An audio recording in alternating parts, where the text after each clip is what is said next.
Welcome back to Screenwork Entertainment for another episode of Mushoku Tensei.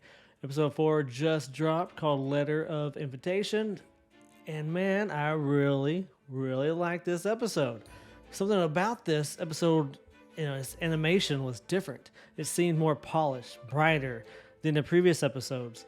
I did state on my last episode review that maybe the color and how everything was all gray and dark, maybe it was that way intentionally to because of Rudy's mood, to kind of give you that feeling of how depressed he is. And now we see him in this episode where he's everything's brighter, everything looks more colorful, vibrant, and he is also not as sad.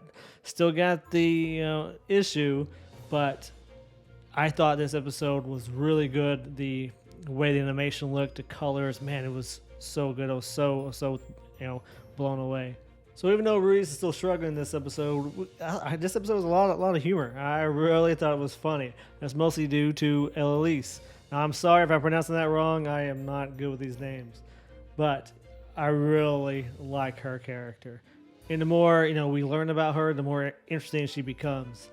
This season, we learn a lot about her and why she is the way she is. I don't believe we have learned that yet. Now, Elise does hate Paul, and that's the reason why she came looking for Rudius, because she didn't want to go see him to help find Zenith. So she thought the best action for her was to go find his son. I don't really know why she hates him so much, but though she does. She does mention in this episode of how much she hates Paul.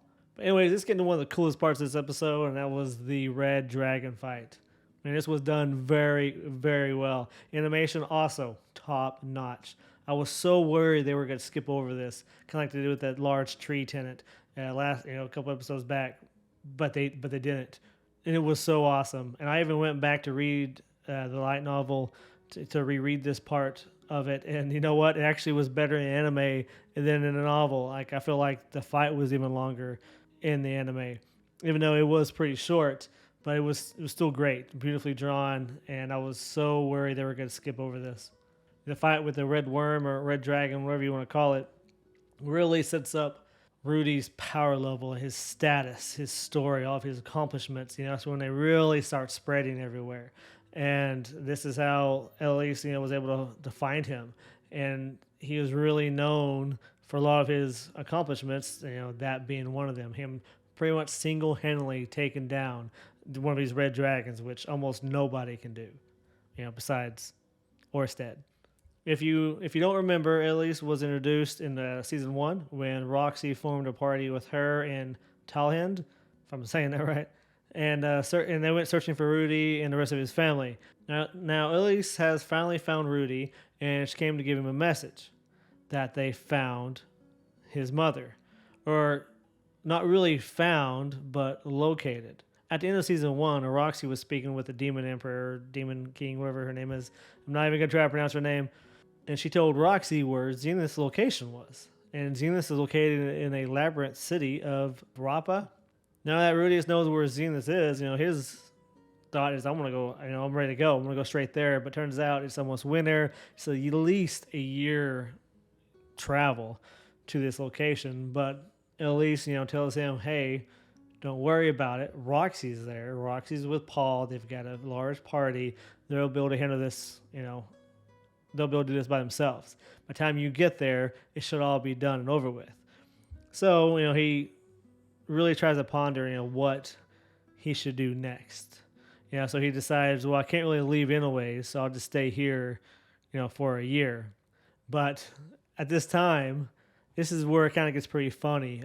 Elise, she's just kind of going around with everyone in the whole Adventurers Guild and everyone. It's kind of what she does. She goes to a town, makes her way through the town, and then she leaves. It's pretty funny.